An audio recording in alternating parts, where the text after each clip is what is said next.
એઆઈનો જમાનો આવી ગયો છે, રોબોટિક્સનો જમાનો આવી ગયો છે. તો તમે આ ભવિષ્યને કઈ રીતે જોવો છો? તો એનો સ્વીકાર તમે કેવી રીતે કરો છો? એટલે આજે બાયો એબ્ઝોર્બેબલ સ્કેફોલ્ડ એટલે જે સ્ટેન્ટ ડિઝોલ્વ થઈ જાય, ઓગળી જાય એવું સ્ટેન્ટ ઓલરેડી માર્કેટમાં હતું, પણ એકવાર મેજર પ્રોબ્લેમ થયા પછી એની એક્સેપ્ટેબિલિટી પર ડેફિનેટલી અસર છે.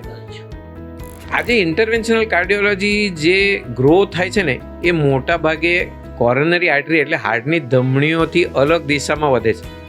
આજે ટાવી એટલે જે એઓર્ટિક વાલ જે સર્જરી કરીને લોકો બદલી કરતા હતા, તે ખાસ કરીને એજેડ પેશન્ટમાં તમે ટિશ્યુ વાલ હવે વિધાઉટ સર્જરી જેવું સ્ટેન્ટ આપણે હૃદયની નળીમાં મૂકીએ એવી રીતના ટાવી કરીને પ્રોસિજર આવે કે જેની અંદર તમે વાલ રિપ્લેસમેન્ટ પણ કરી શકો છો. એકવાર જેની વાલ સર્જરી થયેલી છે એવા પેશન્ટમાં પણ વિધાઉટ સર્જરી તમે વાલ રિપ્લેસ કરી શકો છો.